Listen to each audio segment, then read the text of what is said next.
For a look at the French papers, and Belle Lupton's here to take us through the front pages. We're starting, Belle, with the Syrian crisis that's made the front page of one of the papers here. Tell us more. So it's an investigative piece by Libération, which is a centre-left paper in France. Now, this is a group we haven't heard much about. We're in Syria, talking about Syria in this war against Assad. It's a Salafi group, predominantly Salafi group, which Libération says could become an alternative to the Islamic State organisation in the region. Now, the paper calls them the conquering army, l'armée de la conquête, and it says that they're fighting both fronts. They're fighting both Assad and his regime and also IS. They're presenting a moderate image, or they're trying to, in order to gain support from the West. Now, the group is made up, apparently, of various rebel movements who find themselves in that tricky situation of being anti-Assad, but also anti the extreme Sunni interpretation of Islam, that is IS. So Libération, in its kind of longer article here, which you can see, says that this particular army has the support of Saudi Arabia, Qatar, and Turkey already. Now, why is that? Well, it's because they could be trusted, Turkey thinks, to take control of that safe zone in the north of Syria on the border with Turkey. That's a safe zone, of course, that Turkey's been asking for, and of course, which they want really to avoid, rather, falling into Kurdish hands. Now, that safe zone, we've got to remember, could house the 1.7 million Syrian refugees that are in Turkey alone. So Libération details the makeup of this group. You know, who are these people?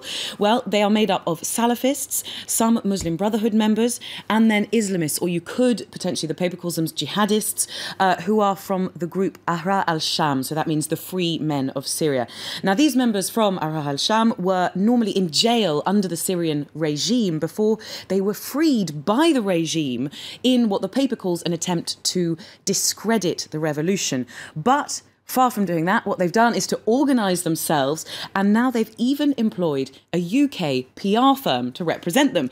So that firm has had a letter published in both the Washington Post and the Daily Telegraph, essentially asking for them to be labelled moderate, because that's what they're really looking for. They're rejecting any links that might be made between them and al-Qaeda. Gosh, just when you think that Syrian conflict couldn't get any more complicated. What does this mean then for Bashar al-Assad in a nutshell? Well, Libération goes on in its editorial to address that and says that here we might be seeing a more credible alternative to both Assad and to IS.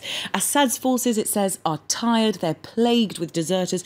We saw that on Sunday when Assad made his address and said essentially that they weren't even trying to reconquer lost positions anymore. So they've pretty much given up, is what the paper says. Crikey. Well, let's move back to France now. President in this country having trouble with the far left in his own party. What's the latest on that story, Belle? Well, this time it's about budget. So this is the kind of the autumn budget talks before the 2016 budget.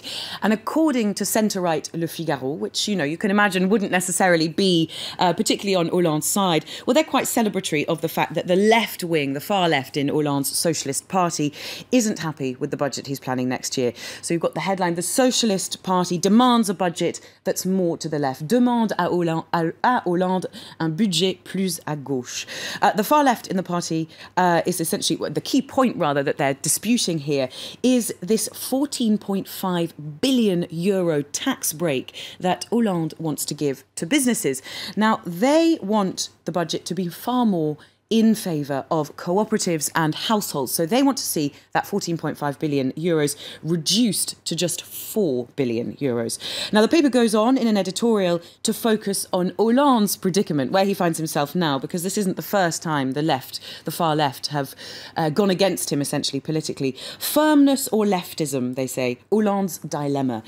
So with 2 years until the next presidential election, the pressure is on him to move to the left. That's what Le Figaro says. But this would mean abandoning his recent more pro-business stance, which, according to the paper, is the only hope left to solve the unemployment problem in France. That's not the only criticism lobbied against Hollande's government. There's a new law on rents which comes into force tomorrow, and this time it's the political right that isn't happy. Yes, and in pro-business paper L'Opinion, well, they don't mince their words. Here they say rents are the bomb-threatening housing. So this new law would see rent caps introduced based on the age of a property and also the area in which it finds itself. And according to the paper, that these rent caps will only mean more legal complaints and insecurity for property owners.